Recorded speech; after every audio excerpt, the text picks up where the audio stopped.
Hi, it's Mae Bush from Career Mastery. I recently asked my community what their single biggest challenge is in this environment when it comes to their work, their job, or their career. And six main themes, six main kinds of challenges emerged. And I'm going to share those with you right now, as well as add a few things that you can do about them if these are challenges you're facing too. So listen for which ones resonate with you. The first theme and the first challenge is keeping your spirits up. This is a really difficult time. People are living in uncertainty, living possibly in isolation by themselves, or possibly living with lots of people crowded into a space and not being able to leave. So here are a few things you can do. First and foremost is you got to take care of yourself. And this means making sure you get enough sleep, enough rest, enough good food, that you're drinking water, you're getting exercise, you're getting a little bit of fresh air each day to the extent that you can. And this is about self-care. And self-care doesn't mean selfish, right? This is like in the airlines when they say, put your own oxygen mask on first before helping others. The other thing you can do is to limit your exposure to negative people and to negative news feeds, for example. So anything that triggers you to feel down, you want to limit your exposure as much as you can. And then third is you want to be the person who is looking for opportunity in the situation. Because, as they say, every cloud has a silver lining. So go on and look for it, and that will help keep your spirits up. And of course, whenever you help others, it keeps you focused on the wider world and not on your own situation. And that's always helpful too. Now, the second theme, the second kind of challenge was about finding a job. Many companies are struggling. They've had to lay people off or cut back hours, cut back pay. And this can have a really big impact on our finances personally and for our families. Very, very stressful. So if this is the kind of uncertain situation you're in, then here are a few things that you can do. First is start by running the numbers. Make sure you know how much it costs for you and your family to live and how that stacks up relative to whatever family income you have and the financial resources that you have.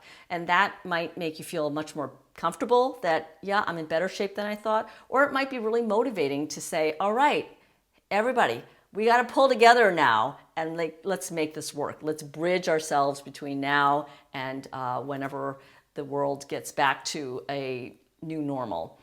Then when it comes to your job search, make sure you're focused on the network part of it. Because as Harvard Business School tells its alums on its website, 65 to 85% of all jobs are found through networking. And they advise that you should spend 80% of your time on the network piece of the job search. So that means don't spend all your time on those job boards. And then as you're going forward in this, take an inventory of all your strengths, your skills, your experiences, your connections, all the ways in which you can add value. And that will help you craft your story with different prospective employers. It'll also help you figure out whether you're looking in the right direction or not. And sometimes you might say, wow, you know what? I'd be much better suited to these things where there happens to be more demand as well. And that's called pivoting. So don't be afraid to pivot. And you can also put multiple fishing lines, as an analogy, into the water to see which one or ones really are the most successful. You know, where are the fish biting? And through it all, focus on making sure that you're staying positive, because your mood, your mindset, that's going to come across. Not just when you're in person on video, but also in the way you sound when you speak and the way you present yourself and the way that you even write emails or notes or letters. So then moving on, the third theme is about being productive while working from home. For many of us, home is full of distractions, whether that's social media, news feeds, other family members, and sometimes they're happy distractions, but they're keeping us from being productive. So here are three things you can do. First is recognize that any change, even positive change, will make us less productive in the very beginning for a few weeks. So cut yourself some slack, all right? Then secondly is you will probably have to change your normal routine, right? Somebody has messed with our normal routine. So you want to give yourself permission to consciously forge a new daily routine for yourself.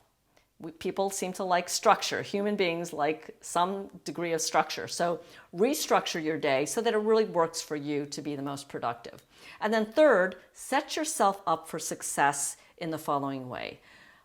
First, set up a space, your physical space where you can do work. And decorate it, set it up however you want, such that it is a place that is positive for you. You feel happy to come and sit in it. It's sort of like, oh, you're sliding into your whatever car that you really like, and you know, nice leather all around you, whatever it is, right? So decorate your space, be happy in it.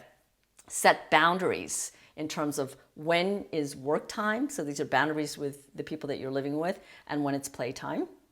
And set boundaries with your colleagues too. When is it okay for them to reach out to you, and when are you going to be homeschooling your kids or whatever it is.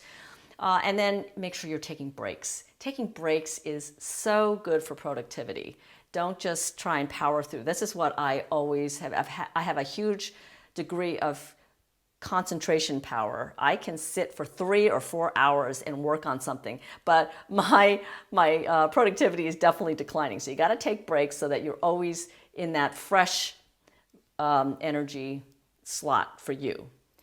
Okay, so then let's move on. Fourth theme is adjusting to the virtual world, adjusting to virtual meetings, virtual networking. This is hard for many of us because we've mostly grown up in in-person physical offices. And so having to transport everything into virtual is kind of stressful. And so here are a few things that you can do, because what you're really doing is you're creating new norms for communication. So first and foremost is remember that you need to stay connected. That's how you're going to feel better. You're going to feel part of the group, and it's just going to help you to contribute more as well as feel good about yourself. And that means that you have to embrace the technology. Video conferencing, whatever system it is that your office, your work colleagues use, get really good at that. And then if you're not really good at that, and maybe you're afraid of the new technology, then it's about finding somebody to help you. It could be a family member, it could be a colleague, and you could develop a whole nother relationship that is constructive with a colleague who's an expert. And if you happen to be a pro at Zoom or whatever video conference system your organization uses, then offer to help others. It's really a way to build another bond with colleagues. Then networking, all right? Here, this is a real opportunity for you to get creative about how you can stay in touch with people, how you can get introduced to people and add value to them in a virtual space rather than in person. I'm sure you'll find that a lot of those in-person strategies can work online as well. You just need a different introduction in, but you can have virtual coffee chats. In fact, some people might be more open to speaking to you because either they're dying to talk to anybody, or they can just have a 15-minute video chat. When we set up formal face-to-face meetings, people tend to feel like, oh gosh, we got to do at least half an hour, maybe 45 minutes or a whole hour. And they might have been reluctant to give you that time. And finally, you want to practice. Practice with the virtual technology. And to inspire you, I was inspired by my dad. He's 80-something, and he called me up and asked me to help him set up on Zoom, which he'd never even heard of before, because he's going to be convening a group of 10 people in a couple of weeks. So I showed him how to do it, and then he said, let me practice convening by setting up a family reunion chat on Zoom. So 3 generations of us are going to get on Zoom this weekend coming up, and he's going to be the host, so he can practice and be really good for his work call in a couple of weeks' time. So if he can do it at 80 something, you can do it too.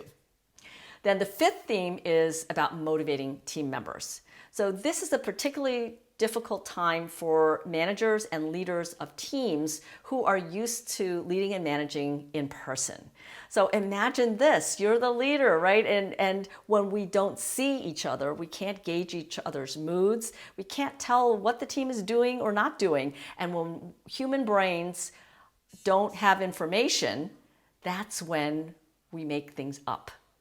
And our imaginations go wild. And maybe you end up at the extreme thinking, oh my word, can my entire team actually be in their pajamas watching Netflix box sets?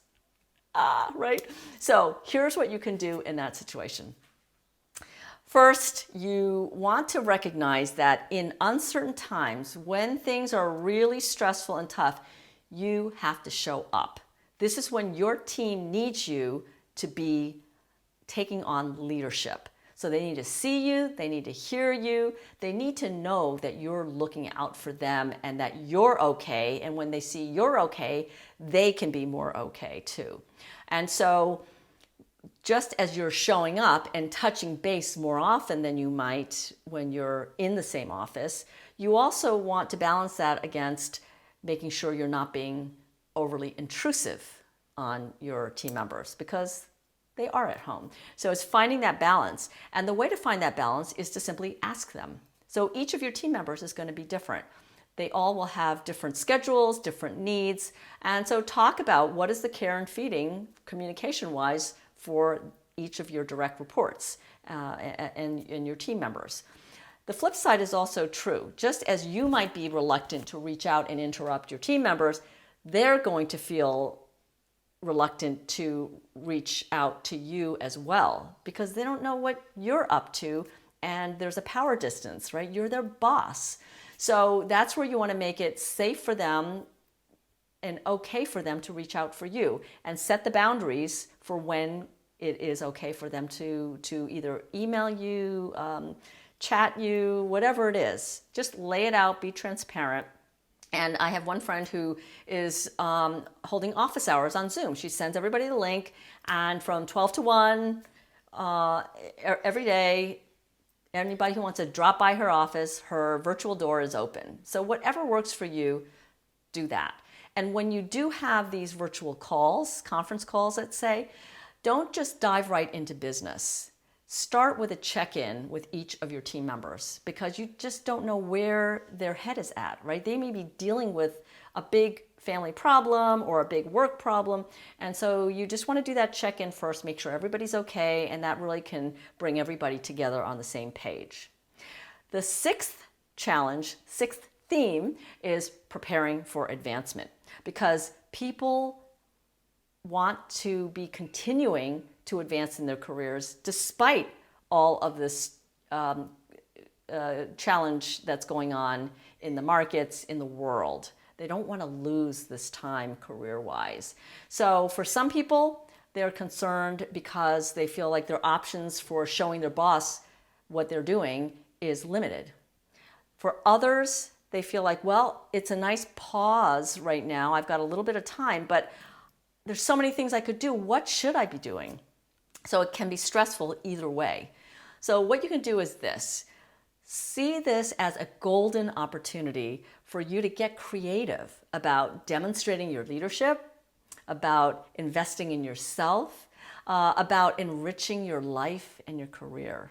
All right. So this is a time where you get to choose and you want to be thoughtful about how you're going to really utilize this time. I'm pretty sure that when we emerge from this, you're not going to want to look back and regret that you spent the whole time checking through the news feeds or watching those Netflix box sets 100% of the time. Or like what I do is my tendency is to worry about things that are outside my control. All of those things are not going to serve you well. So think about how will you emerge from this better and stronger? And what are the 2 to 3 things you could be doing right now to help you set yourself up for that greater success in the future. And then just take small steps towards those actions. So those are the 6 themes that came out from my community. I wonder whether you can relate to some of them, or maybe you're experiencing all of them. But no matter what, know that these are unprecedented times of change, of uncertainty, and there are going to be challenges, enough challenges to go around. But you don't have to do this alone, and you aren't alone. These are themes that many people are feeling right now. So just know that we're all finding our way. There is no playbook. We're all figuring it out in real time. So let's find our way together, because together we can prevail in a bigger, better way. And it'll be a lot more enjoyable. So I'll be covering these and other topics in the coming weeks. If there are topics you are particularly interested in having me cover, let me know that too. And in the meantime, keep learning, keep growing, and keep going.